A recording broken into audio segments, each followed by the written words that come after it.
Okay. Oh, Okay. You want to Yeah. let folks in? Yeah. We'll see. We'll stress test our connection. We'll see if letting everybody in makes it suddenly stop working.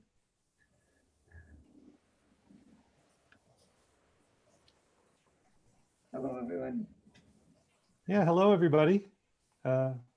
Welcome to this meeting of Carpinteria Birdwatchers for July 30th, 2020. I'm in a different location, as you can see by my background. We're actually up in the Eastern Sierra, so I'm bothering Mono County birds instead of bothering Santa Barbara County birds this week. My Wi-Fi connection is a little bit suspect, so we'll see if it affects the meeting. Hopefully things go okay.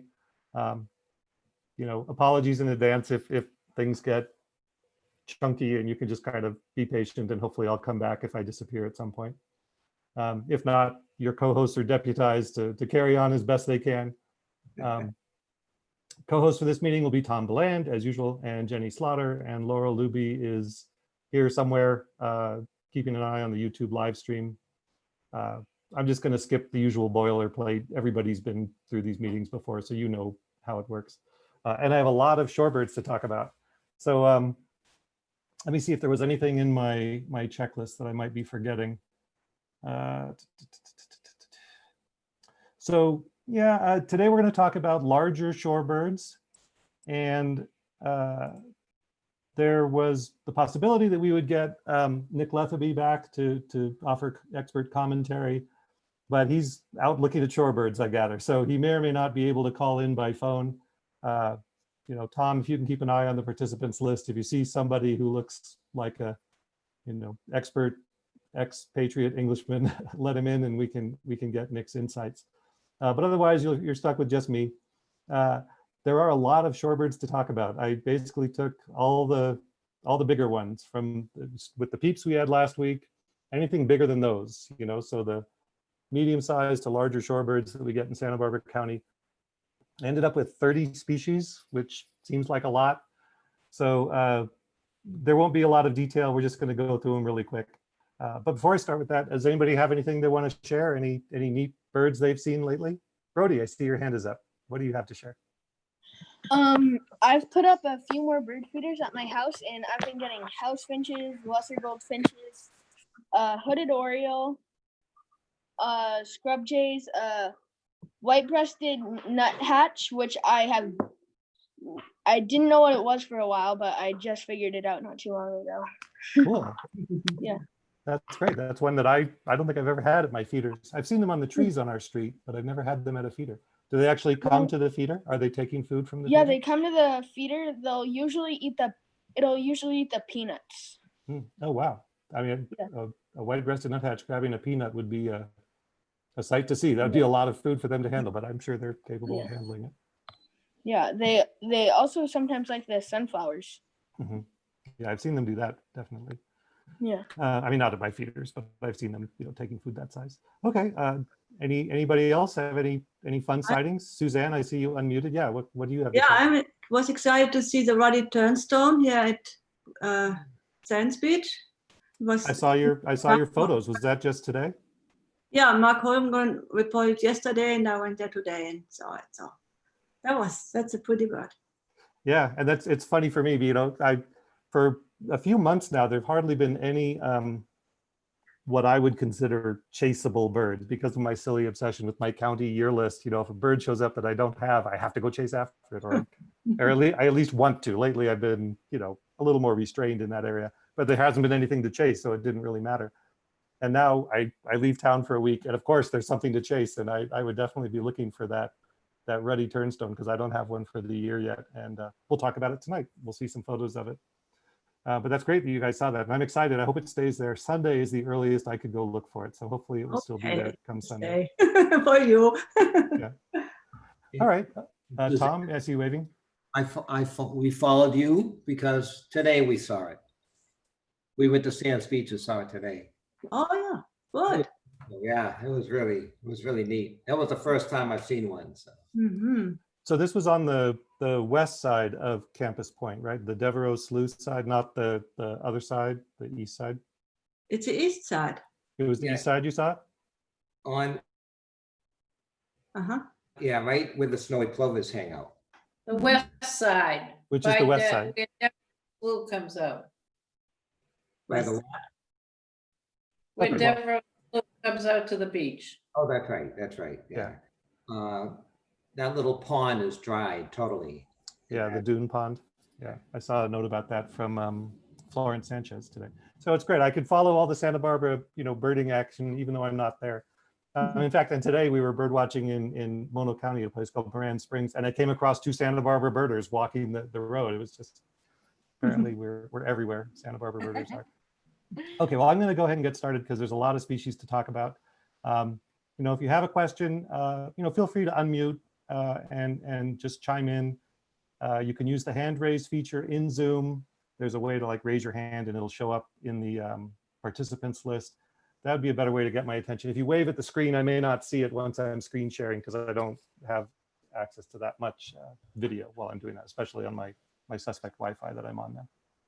Okay, but we'll go on and I will share the screen and we'll start talking about shorebirds in a second.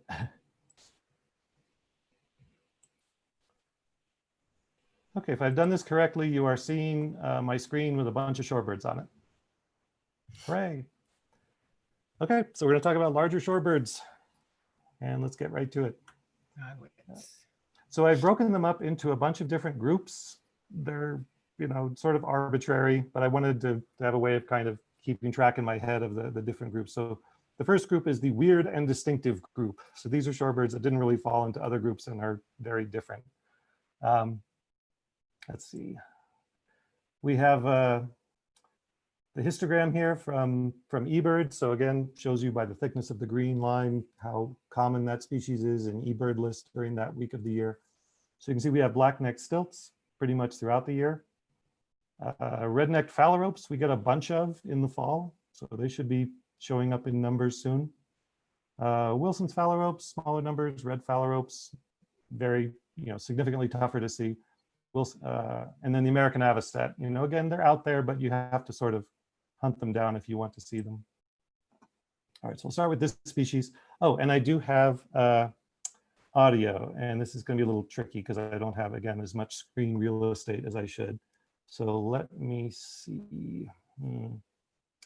It's going to be a pain if I'm popping in and out of the presentation all the time, but I don't know, we'll try it. Hopefully you can hear that. That's a recording of this species.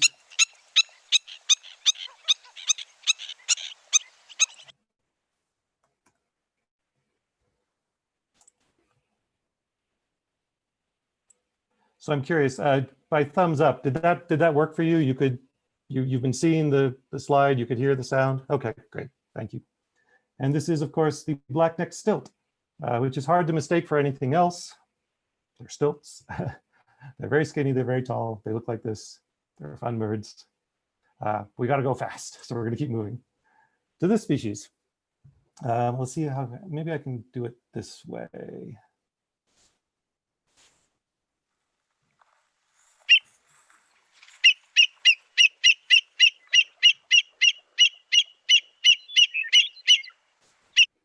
We got a red-winged blackbird in the background there too. This is, of course, the American Avocet. And again, I'll stop being tiresome about this, but is this working okay? You're seeing the slide, you're hearing the audio. I'm switching back and forth, but I can't really tell what you're seeing. Okay, perfect. Yeah, and they're a fun bird. This is their breeding plumage. When they get that brown on the head. In the non-breeding plumage, that just becomes more gray, more light colored. Again, you can see them in Santa Barbara County, but it takes some work. If you check eBird, when they show up somewhere, you can get a clue that there's one to be seen there and go see it. Or you can come up to Mammoth Lakes where I am, where I saw like 60 of them the other day at a local sewage pond. Okay, and here's a fun species, which again, we have a lot of up here in the Eastern Sierra right now, not so many in Santa Barbara County. This is the Wilson's Phalarope. And Phalaropes, so there's basically 4 different plumages for each of these species. There's the male and the female and the breeding and the non-breeding. I'm not going to bother going into a lot of detail. Consult your field guide.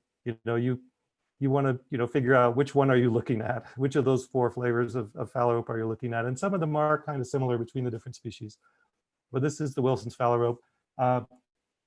Pretty sure this is a female. I want to say like a non-breeding female. If Nick was here, he'd correct me if I'm wrong. So take it with a grain of salt since he's not here. The one interesting thing about Phalaropes is that they reverse the typical bird gender pattern in terms, sex pattern in terms of which is more colorful. In Phalaropes, the female are the more colorful birds, and the males are drabber, and they actually trade off nesting duties. Like they switch from the typical nesting duties. The males actually incubate the eggs and take care of the young. So I guess it makes sense that they'd be drabber so they can be camouflaged on the nest. All right, so here's another species of Phalarope. This is actually the red-necked Phalarope. It doesn't look particularly red-necked, but this is the non-breeding plumage. But again, consult your field guide. We see a lot of these. That sort of dark ear patch is something to look for that separates them from the Wilson's Phalaropes that we also get. And then here is the red Phalarope, and it also has that dark ear patch. The 2 main differences to look for, at least that I try to remember when I look for red Phalarope, which I am often doing because I have never seen one before, is that their beak is thicker than the red-necked Phalarope, and their back is lighter colored, a lighter gray, less dark streaking. So if I back up to the winter plumage red-necked Phalarope, longer, skinnier beak, and a darker back. And then with the red Phalarope, lighter back and a shorter, thicker beak. This one I think is usually seen at sea, at least around where we are. We don't really see them on land or on coastal wetlands as much, or at least I never have. So tougher to get a look at these. Pelagic trips are often a way to get a look at these, but unfortunately on none of the pelagic trips I've been on have we ever had a good look at one, or have I ever had a good look at one. But we'll move on to another group. So the larger plovers. We talked in the last meeting 2 weeks ago about the little plovers, the snowy plover and the semi-palmated plover. These are the bigger plovers that we get. And as you can see from the histogram, we have lots of killdeers all year. That's a pretty easy bird to find in Santa Barbara County. Black-bellied plover, same thing, pretty solid chances of seeing one of those. For the other 3 species we're going to look at, much harder to find. These are species that show up in very small numbers each year. Fall is a good time to have a chance of seeing one, but you kind of have to be paying attention to the rare bird reports or be very fortunate, and just happen to be in the right place at the right time. But if you are in the right place, you need to know what to look for. So let's take a look at them. So first up though is this one, which is a relatively easy to see species, and I will play a recording of its vocalizations.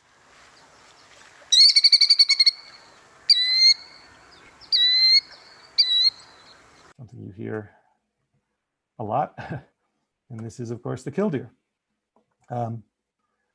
They're sort of famous even among non-birders for their broken wing display. This is they're ground nesting birds, and they're very upset if predators or potential predators are approaching their nest site or their young, which, like all shorebirds, are precocial. Like they're born and they can run around and gather food pretty much right away.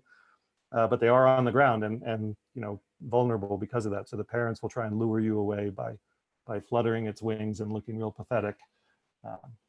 And once you know the trick of what that means, you can just kind of do the opposite of what the bird is trying to. If the bird's trying to lead you, left, look over to the right. And if you're careful, you look carefully, maybe you'll find a baby killdeer. Or you can just leave because it's stressful to see them so, upset.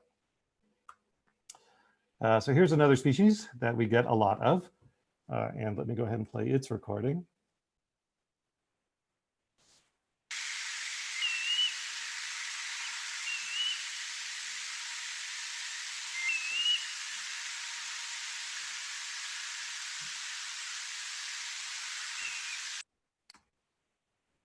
And this, of course, is the black-bellied plover, which only looks like its name in its breeding plumage. And most of the time when we see it, it's in its non-breeding plumage. But you'll see these at coastal wetlands. You'll see them at the beach. At this time of year, some of the returning adults you'll actually see have the breeding plumage, and you'll see a mixture of them. Like some will be breeding plumage, some will be non-breeding plumage. But a little later in the year, they'll all be non-breeding plumage. But check them out and follow the birder's advice to bird every bird, because sometimes mixed in amongst the black-bellied plovers, you might see one of these, which is a Pacific Golden-Plover. And it's very similar. If I back up, there's not a lot of difference there. They're both about the same size. Yeah, Brody, you have your hand up. Do you have something to say? The one thing that I see that's different is the white on the black-bellied plover. It is golden on the golden Pacific plover. Yeah, that golden color on the back, even in the non-breeding plumage, or in the immature birds, which are usually the ones we see are going to be vagrants. They're going to a lot of time they're first-year birds that have kind of gone off in the wrong direction. That those gold feather edges are really good to look for, and you got to be pretty close and have a good look at the bird to see that. But if you can, that's great. And then the other thing is that the beak is a little thinner. If you look at the black-bellied plover beak, it's just a little bit heavier, a little bit thicker, and the Pacific golden plover beak is a little thinner. And what's that? Is it bigger, the golden plover? I don't think so. I think they're actually a little bit thinner, maybe. I don't have a lot of experience with golden plovers. Yeah, it's gray. Right. The black-bellied plover is more of a gray color, especially even in the breeding plumage, it's still like black and white. The golden plover really does have that gold going on.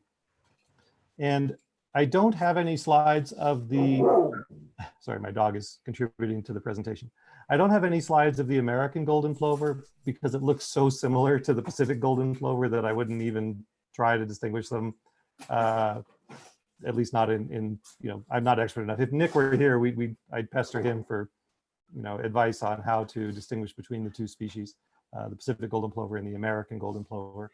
But the advice I would give is just, if you see any kind of golden plover, try and get photos, and the experts can check it out and consult. Look for subtle plumage details, subtle things about the length of the wing, the proportions of the primary extension. Again, I'm not expert enough to advise you. Any golden plover is fun though. So, all right, let's move on to this species. Another sort of medium-sized plover that thankfully is a little bit distinctive looking. This is the mountain plover. And again, if they show up, there's going to be one of them somewhere. There's going to be excitement in the local, email list, and if you're signed up for eBird alerts, it will alert you to the presence of it. And if you're lucky, you can get out and see it before it moves on.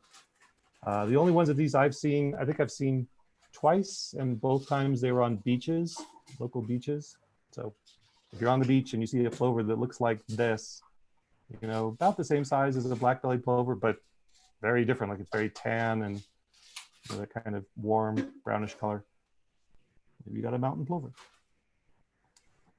Okay, well, let's go on to our next group.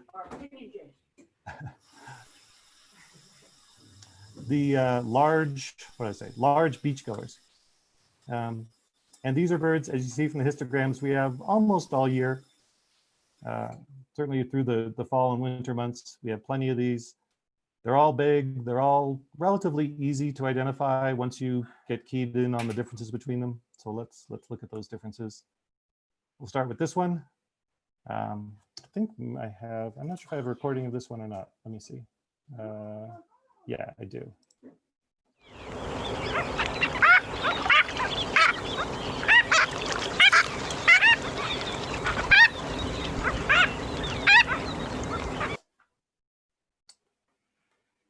So that is the marbled Godwit.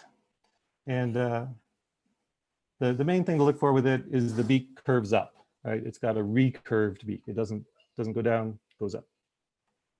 And it's the only Godwit species we have that's at all common in Santa Barbara County. There have occasionally been some bar-tailed Godwits that have been reported, And so if you see a marbled godwit and it looks kind of weird and different, definitely, again, consult your field guide. But in the interest of saving time, I'm not going to talk about the bar-tailed godwit. All right, then we got this one, which is a very big shorebird. And it sounds like this.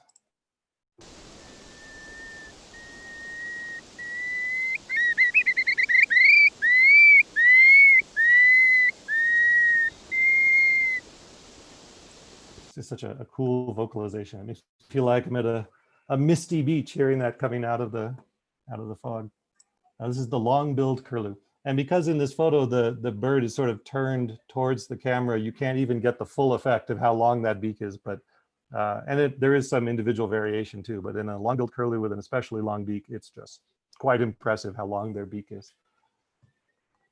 But you know, the beak curving down, the really long beak, the kind of warmer brown tones, even cinnamon kind of tones when it flies in the wings, you see some cinnamon color. These are all good things to look for. And it's just really big is a good thing to look for too. All right, so we have this one, which is, you know, a fairly close relative of the long-billed curlew, but the beak is a little shorter and the striping on the head is significantly bolder. Right? And there's some variation with individuals, but usually if you, you see something that looks like a long-billed curlew, but it's got a little bit shorter beak and a stripy pattern on the head. And if it sounds like this, I'll make the recording.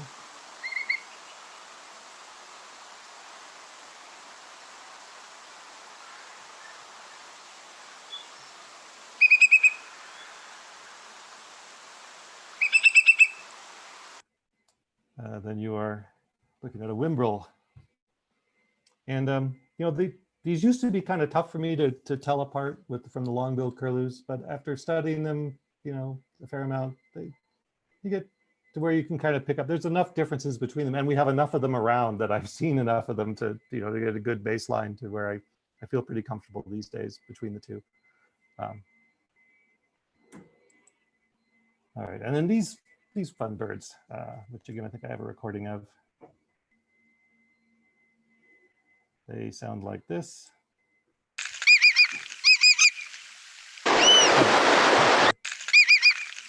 We went on to the next bird. These are Willets. This is their non-breeding plumage when they're just kind of, you know, plain gray. The breeding plumage, they have more of a pattern going on, more of speckling. But again, because we've got so many birds to get through and I'm going at breakneck speed, I'm just showing you this one photo of Willets. But we have lots of these on the beach, lots of these in the marsh. You know, this is a pretty common species around here. Always fun to watch. And when they fly, this black and white pattern in the wings is a good field mark to look for. It's the only commonly occurring, you know, largish shorebird around here that has that black and white pattern. All right, so you know, I'm going to kind of breakneck pace here. I want to pause. Any questions, any comments, any input from folks? Brody, I see you waving your hand, but again, I only see a few thumbnails on my screen, so there could be other people waving hands that I don't see. So Brody, go ahead with your comment, and anyone else, you know, feel free to chime in after. One thing cool that I've always seen about most birds is not most birds, but most shorebirds is their knee is up in the body, and then the actual heel is like right where their knee should be, and that's why it turns backwards. Yeah, it's true. You know, when you look at a bird, you know, this joint here that looks like it's where a knee should be, that's more like its ankle, right? So in terms of the corresponding bones that mammals have. Yeah, that's really, it is very interesting. So did anyone else have a comment or feedback or question about any of this? Going once, going twice. Okay, well, we'll move on. The next group, these are rocky shoreline specialists. So these are birds you're not necessarily going to see at the beach or at a marsh or a estuary, but on a rocky shoreline. And looking at the histogram here, let's see, we've got black turnstones. You know, none of these are like super common. You got to work to see these birds. But we've got black turnstones, black oystercatchers, if you're in the right place. They're certainly not shy. And if they're around, you usually know about it because they yell at the top of their lungs, and I'll play a recording of them in just a second. Wandering tattlers, surfbirds, you know, again, around there, and ruddy turnstones, as we've heard from folks like Suzanne and Tom, who saw the ruddy turnstone that I'm so envious of because I have not seen this year. But let's take a look at these birds. All right, so as promised, here is the recording. Again, it tried, and this is sort of like their personality. It kind of jumped in before when I accidentally played its recording.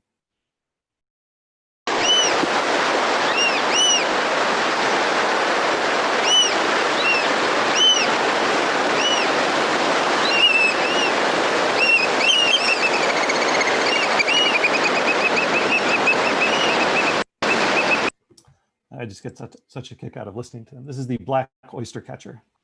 And, you know, to see these, you pretty much want to, let's see, there's a lot of them out at the islands. So if you can get on a pelagic trip to go out to Santa Cruz Island, check the rocky shorelines for them.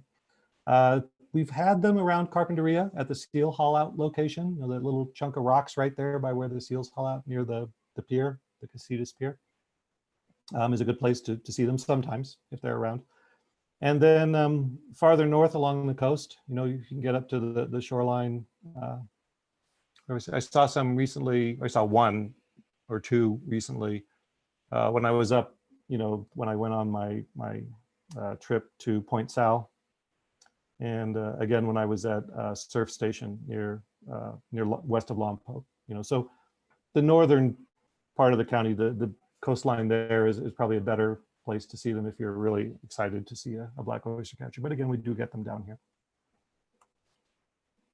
Right, another fun species. Do I have a recording? I do. Let me play that.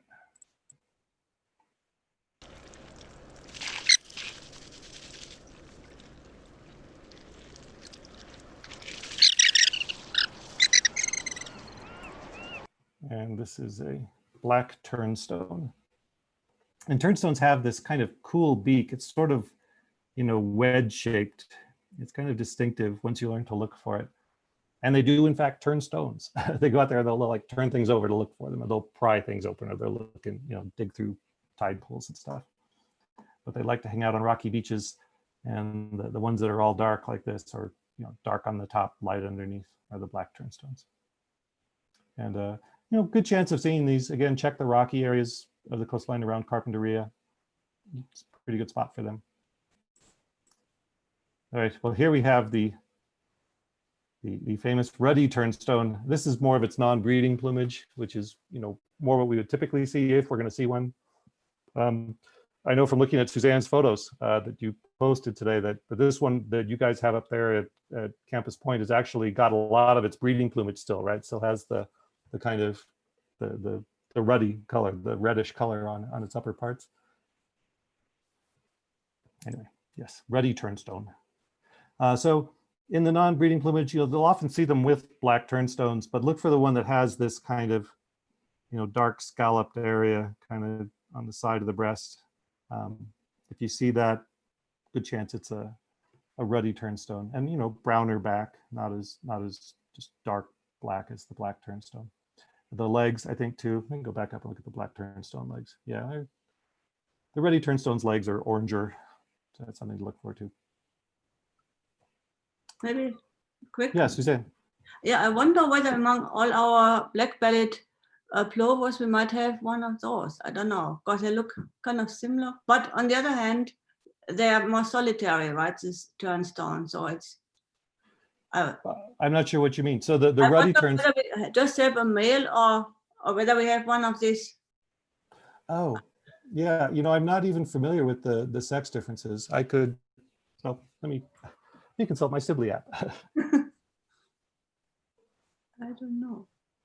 No worries, I can look it up too.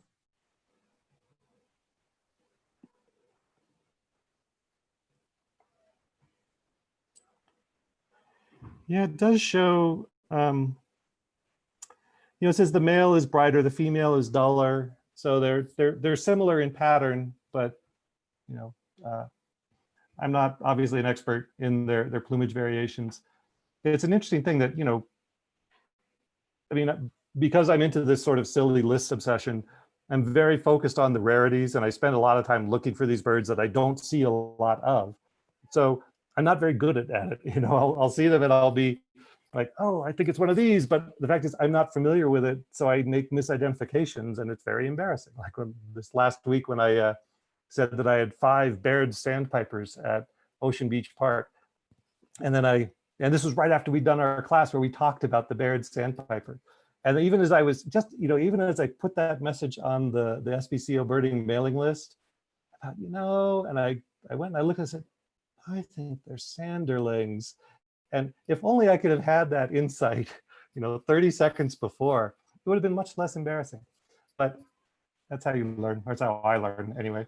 But it's the kind of thing with like the Ruddy Turnstone. I'm not that familiar with it. But if I, birded on the Gulf Coast or the East Coast, somewhere where they have, hundreds of them or thousands of them, I'd probably be much more astute about the different plumages and the difference between the sexes. And yeah, but I don't know them that well. Anyway, that was a long digression. I'm going to keep on rolling. So here's another bird, rocky shorelines, also sandy shorelines, but I've seen them more on rocks. Do I have a recording of this one? Yes, I do.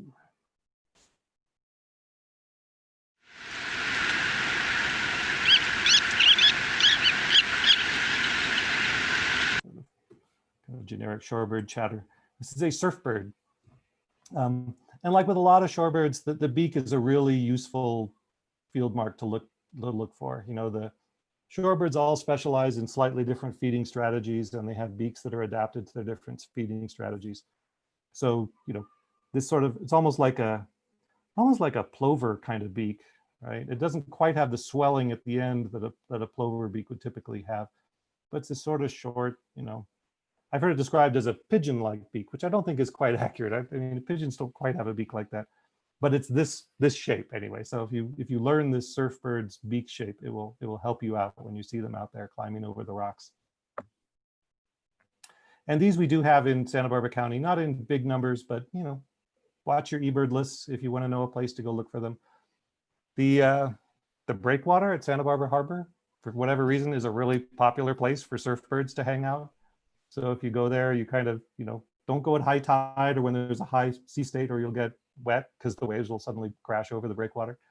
But, the conditions are favorable. You can kind of lean over and look down at the rocks there, and there's a good chance you'll find a surfbird.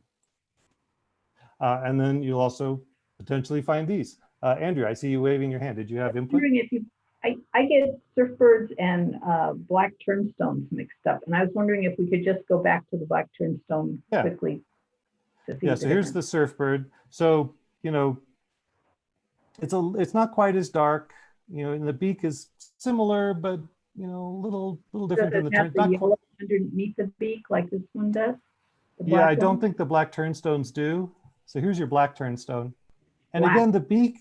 Yeah, the beak is like chiseled too. It's like this chisel shape, right? It's very straight-sided and comes to this point.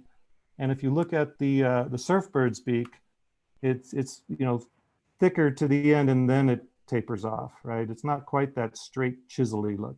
Yeah. And it's subtle, but once you learn to look for it, it's pretty recognizable. Yellow. And that yellow at the base of the beak, yeah. Is that what your audio is cutting out for me, but yeah, your audio is cutting out for me. So yeah. sorry. I'm sure it's my fault. I'm not blaming you. I'm not blaming your audio. It's your audio, Andrea. It's your. No, it's me. It's my sketchy vacation Wi-Fi that's doing this to us. Okay, well, I'm going to try and go on. Did I already reveal the name of this bird, or did we interrupt at this point? This is I think we did. Boy, people are really breaking up for me. Apologies. I'm going to pause and just kind of make sure we've got a good connection before I keep going. Tom, I'm getting thumbs up from Tom. So if You're Tom's loud giving and thumbs, clear.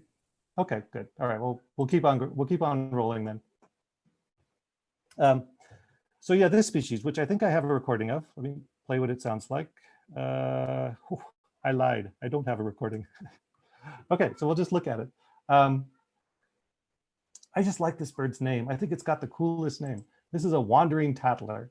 And you know, there's all this stuff that's been in the birding world lately, the concerns about birds named after people and wanting to change those names so we're not honoring Confederate generals and things like that. So I think this is a really neat name, a wandering tattler. It's very evocative to me. It's like, you know, they're wandering, which is what shorebirds do. They tend to be long distance migrants.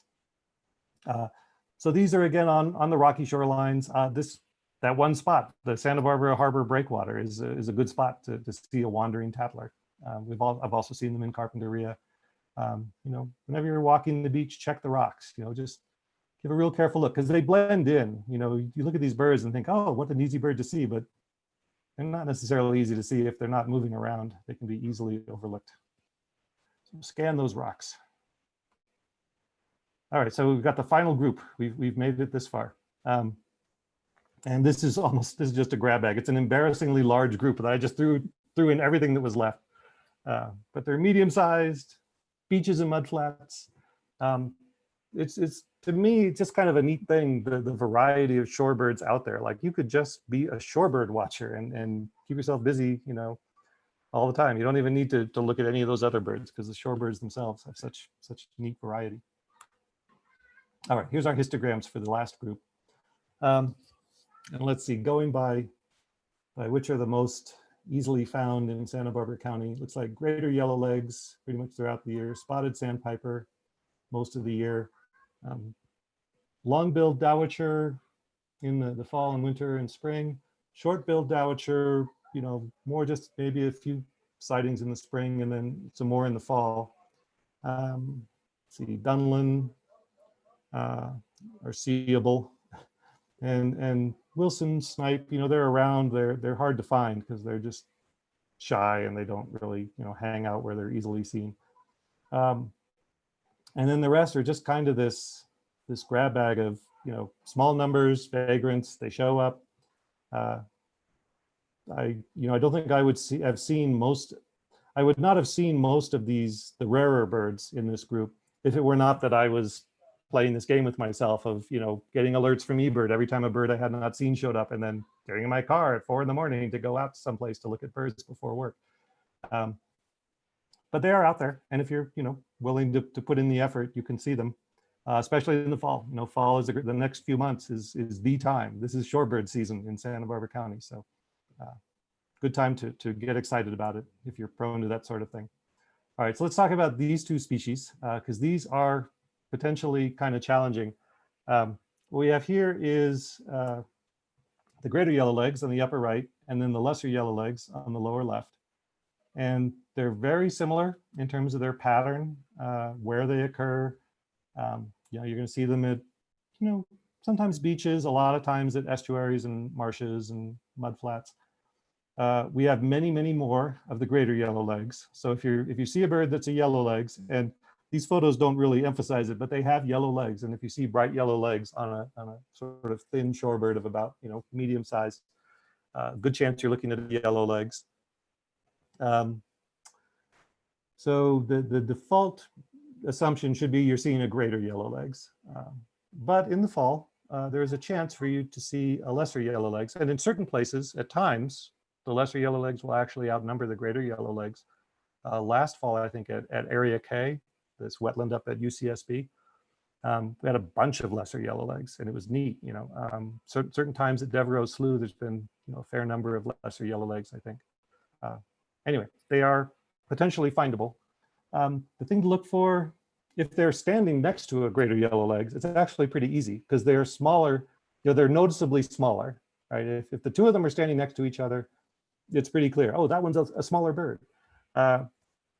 But if they're not, if they're just by themselves, then you're looking at things like the beak length relative to the head. This is the sort of standard advice on yellowlegs. If you look at the greater yellowlegs, take the length of the beak versus the width of the head when viewed from the side, the beak is a great deal longer than the width of the head. Right? Whereas with the lesser yellowlegs, it's more even. Like it's still a little bit longer maybe, but not much. So if you look really carefully at that kind of proportion, that's a good thing to set you on the right course. Also, the greater yellowlegs, the beak curves up a lot of times. There's some individual variation. It's not always obvious, but it's not like a marbled Godwit where it's really obviously curving up, or a avocet where it's even super curved. But there's a little bit of an upward curve a lot of times in the greater yellowlegs beak, and that's a good indication that you've got a greater yellowlegs.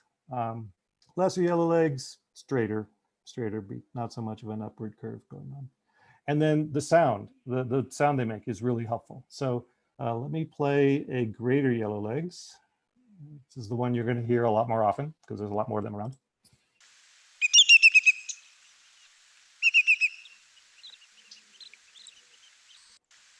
So that's that alarm call that they give. And I'm more used to hearing it as 3 notes. That recording is actually more like 4 notes. So there's some variation, but that choo-choo-choo, as they yell at you as they're flying away, that's your greater yellowlegs vocalization. And the lesser yellowlegs sounds more like this.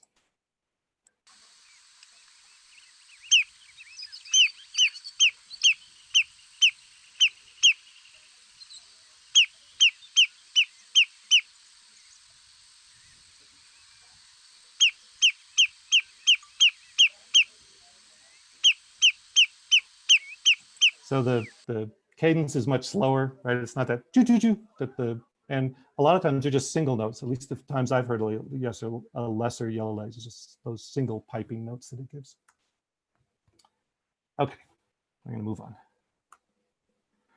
to this bird, which is a relative of the yellowlegs, and it looks kind of like it. Its legs are not bright yellow, they're more greenish, and you're gonna see it typically by itself, hence the name, solitary sandpiper. And we famously had one that hung out almost all, for a long stretch last winter at Lake Jocelyn in Carpinteria. So a lot of you I know trekked out there to see the solitary sandpiper and keep track of when it was there. So it was fun, and it was a bird that, it shows up more on inland bodies of water. So you've got like a little muddy freshwater habitat, which Carpinteria has relatively little of. You might see a solitary sandpiper drop in there. And it's a little smaller than a yellowlegs, than a greater yellowlegs. It maybe is about the same size or even a little smaller than a lesser yellowlegs. I found it confusable with a spotted sandpiper, maybe. It's a little bigger than a spotted sandpiper, but again, kind of a similar pattern. This kind of flecking on the upper parts, if you see, is a good thing to look for. And this prominent white eye ring is a good thing to look for, to tell you're looking at a solitary sandpiper. If you see one, report it so I can go chase after it, so other people know about it, and because they'll be excited. So onto this species that I was actually just talking about. This is the non-breeding plumage of the spotted sandpiper, and I have a recording of its vocalizations. It sounds like this.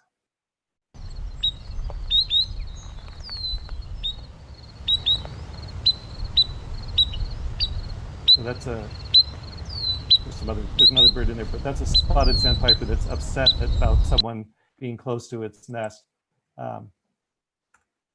And I was actually hearing that just the other day, again, birding up here in Santa Barbara, in Mono County, where there was some spotted sandpipers nesting at a wetland I was at, and they were yelling at me just like that.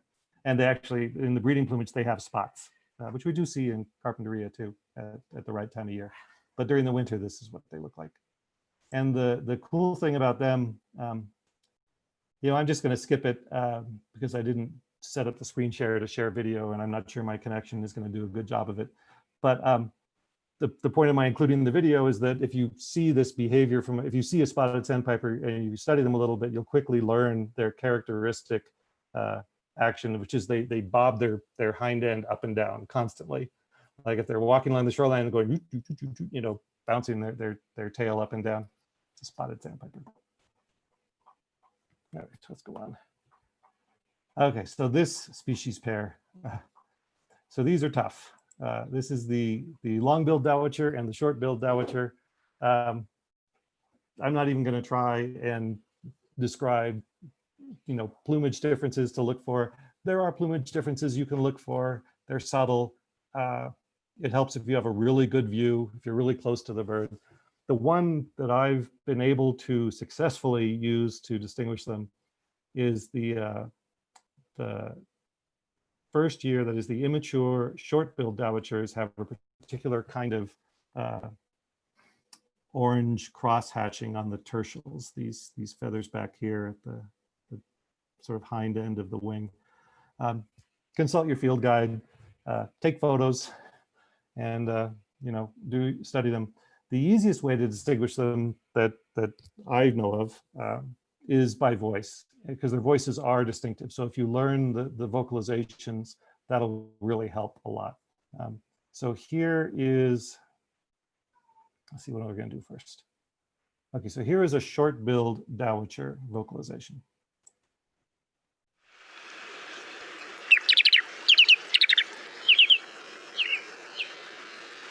So that it's lower pitched than we're going to hear in a second from the long-billed Dowitcher, and that toot-toot-toot kind of sound, that's classic short-billed Dowitcher vocalization. So if I hear that, I'm pretty confident, like, oh, it's a short-billed Dowitcher. Long-billed Dowitcher is going to sound more like this.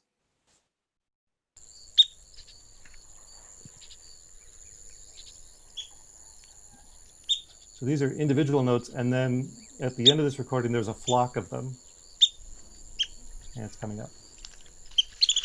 So that kind of twittering, that high-pitched twittering, a feeding flock of long-billed Dowitchers will sound like that. If you're close enough to them, they'll be doing this, that high-pitched twittering. A feeding flock of short-billed Dowitchers is not going to make that sound. They're going to be pretty quiet. But if you startle them, they'll do that toot-toot-toot as they, fly away. So most of the time, if I'm out birding and I see some Dowitchers, I just put them down as short-billed / long-billed Dowitchers. They're Dowitchers. I don't know what kind. Again, we talked about it in the last meeting where we were talking about the Sibley illustration of the different shorebird feeding behaviors. Dowitchers are the like sewing machine behavior, where they've got that long beak and they're hunting food almost completely by feel. So they've got their beak down in the water and they're just constantly. When they fly, they've got a white stripe down the back that's pretty prominent and is a good indication that you're looking at a Dowitcher. That's all I got on Dowitchers. What They're about the challenging. stripes? I'm sorry, say that again, Andrea. The small bill seems to have a very narrow eye stripe, whereas the large bill has a thicker eye stripe. Is that true, or is it just these two birds? Yeah, I'm gonna guess that that's just these two birds. I mean, there are differences, but there are differences between the two species in terms of the pattern and in terms of the plumage details. But it's often subtle, and it's subject to individual variation. It's subject to like molt status. Are you looking at a bird that's recently molted, so the feathers are fresh and they have a certain look that characterizes them then, or is it a worn plumage and they it's challenging and fun and interesting and worth further study. I don't know. We'll talk about shorebirds a year from now, and maybe by then I'll have done more of my Dowitcher homework and I can give you a better kind of set of things to look for. Right now, I consider myself, fortunate if I can get as far as Dowitcher. I'm like, oh, it's a Dowitcher, yay! And then I'll just sort of move on. Okay, so this species, really fun shorebird. Not so much at the shore. This is something you're going to see more at like, inland kind of muddy habitats, fields. Sometimes I've seen one at the Carpinteria Salt Marsh on the edges of the channel. So they're in those areas. Brody, you got your hand up. It is a American woodcock. You would think it's got the right body type, but no, it is in fact a Wilson snipe. Oh. Which is fine. Yeah, if there was an American woodcock here in Carpinteria, that would be spectacular, and you should definitely make sure that you let people know if you see one of those. But Wilson snipe, very similar, body shape, body plan. Yeah, like the this- eyes a lot higher than the beak. Yeah, and it's got this big long beak and a Yeah. chubby little body. The streaking on the back is a good thing to look for to tell you you're looking at a Wilson snipe. Whoops, I didn't mean to go on yet. I think I have a recording of Wilson snipe. Let me play that if I do. Yeah, I do.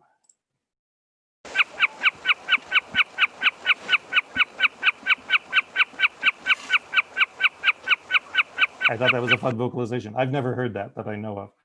But if I did hear that, I would hopefully remember, oh yeah, I played the Wilson snipe recording in that meeting that one time. Okay, so this is a fun shorebird, sort of medium-sized, sort of medium length beak of medium thickness. This bird's all about medium. It's just right down the middle, right, is what this bird is. This is a red knot. And in the breeding plumage, it lives up to its name. It's quite reddish. The non-breeding plumage, I think this might actually be an immature bird. I'm not sure. Maybe it's a non-breeding bird. If I were better at this, I could tell you from studying the molt status of the feathers. But I'm not that good. Anyway, this is what I am used to seeing is birds that look more like this.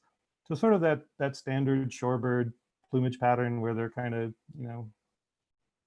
brownish, grayish on top and light underneath. But look for the beak structure, look for the size. It's kind of, right in the middle. Again, it's bigger than a sanderling, smaller than a Dowitcher, red knot. We don't get a lot of them around, but if you go and study your flocks of shorebirds when they're hanging out all in one place and use the different birds together to give you a good yardstick of the size, look for the one that's sort of in between size and with a beak structure like that, and you could be looking at a red knot. Okay, another fun species. All right, I spoiled the surprise by going one slide too far, but it's a Dunlin. And again, the breeding plumage, a really distinctive looking bird with this sort of black square on its belly and this reddish on top.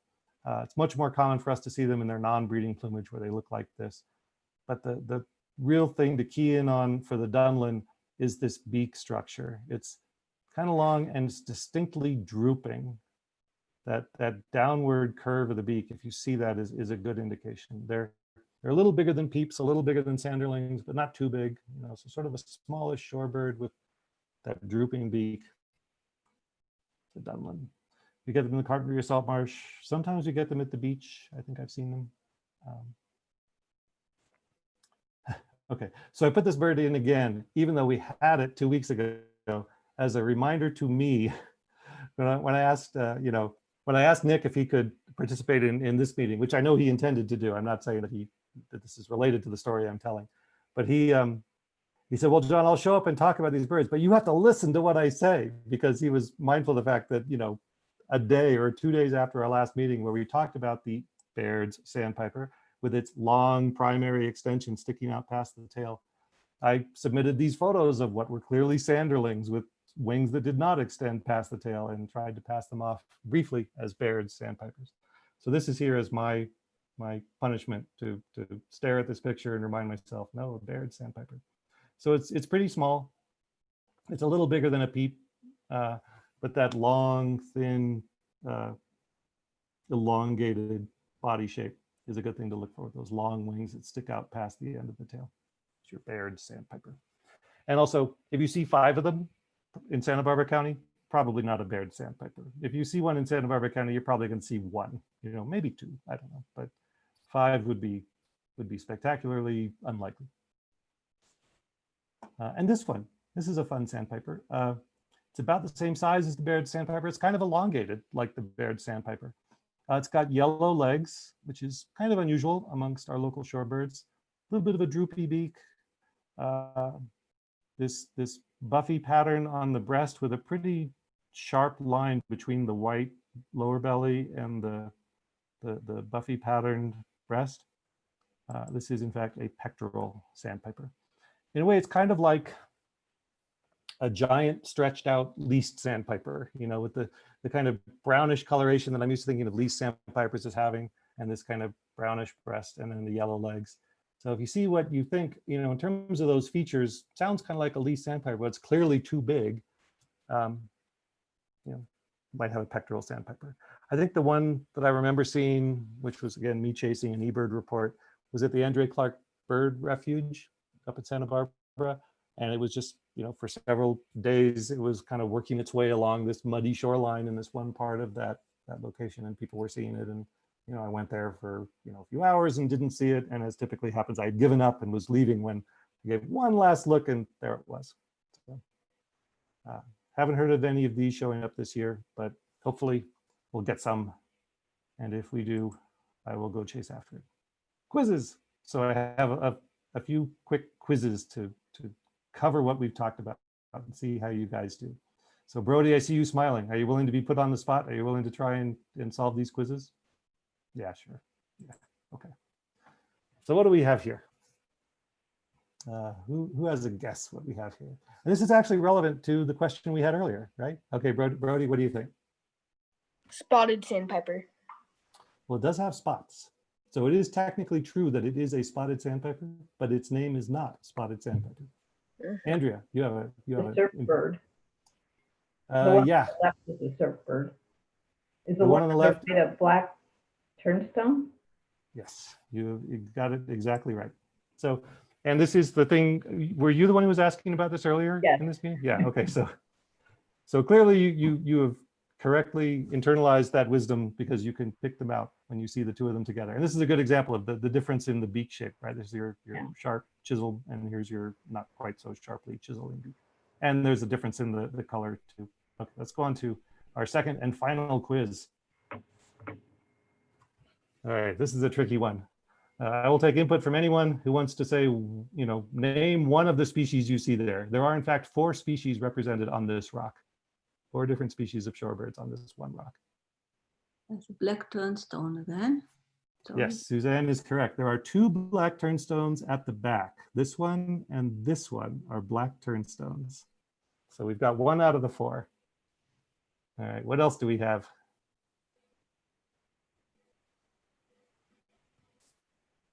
Someone unmute. Ruddy Turnstone? Yes, who said Ruddy Turnstone? Courtney? Yes. Yay. Yeah, Ruddy Turnstone on the left with our orangish legs and our sort of, interesting scalloped dark pattern there. Ruddy Turnstone, 2 out of the 4. We're halfway home. We're at 50%. Not a passing grade yet, but we're getting there. All right, I will wait. Someone is willing to go out on a limb, I'm sure.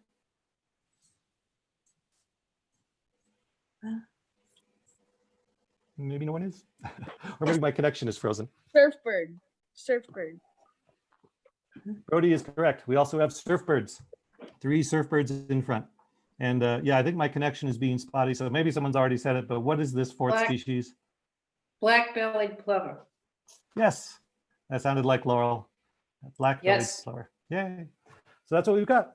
Those are those 4 birds. So I'm very happy. It sounds like you guys are all ready to go out and see those shorebirds.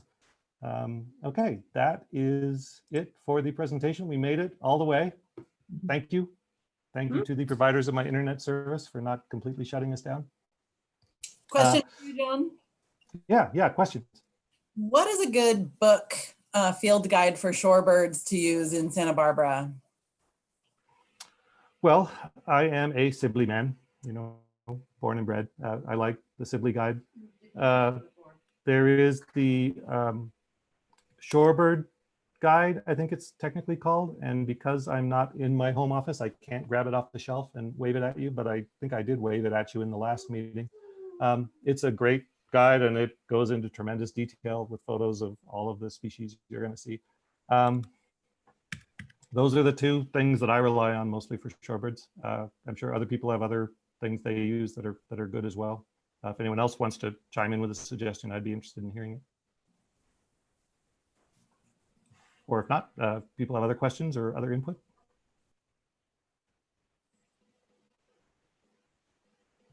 Okay, well, either no one else has questions or input, or again, my Wi-Fi is making it seem that way. But thank you guys all very much for showing up. and meet at this meeting. We'll stay, I think, on the once every 2 weeks schedule because that works well for me. I'm not sure what we're going to do for our next meeting. If you have a request, you could let me know. I see Lydia, you have your hand up in the. Okay, so if you can unmute yourself, I'd be happy to hear what your input is. Hi. Yeah, I just want to put Hi. in a pitch for the great talk, a pitch for Joan Lentz's book, Introduction to Birds of the Southern California Coast. That's a very good. That's a very good book. It tells you a lot of great, details and stories how they live. I mean, it's not so great just for IDing, but for learning about the birds and their habitat and all that. It's great. Thank you. Yeah, thank you very much. And I have that book again in my office, 500 miles away. Yeah. And, it is a great book, and I had forgotten about it. So thank you for reminding me of it. Oh, my pleasure. Yeah, Brody, I see. Yeah, and Brody, I see you waving your hand. Next Yeah. week, can we maybe do thrashers and blackbirds? We certainly could. Is there a reason why you're linking thrashers and blackbirds together? They're just species type of birds that I don't know much about. Okay, yeah, I would be happy to do that, and I don't think we've ever done them. So that's good. That's new. Okay, well, I will tentatively say yes. I may get a bee in my bonnet and want to do something different, but at some point soon, if not in 2 weeks, then in a future meeting, we will do thrashers and blackbirds. And that's a good manageable group. It's a little bit exhausting to whip through 30 species in one meeting like we did today. Thrashers and blackbirds will be a more manageable size. And those are, especially with the blackbirds, those are birds that I could actually use some work on, and it's a good excuse for me to do some research and get more familiar, so I can share it with you guys, and so I can be better equipped myself and not enter so many blackbird species. Yeah, thanks. Okay, well, if there's no other input, I will just thank everybody again and say goodbye, and I will see you all in 2 weeks. John, so on the 2-week schedule for August, we're talking the 13th and 27th, so I can put that up for you. I'm sorry, were you saying something, Butterfly? I only got part of that. For the 2-week schedule, the August meetings will be the 13th and the 27th.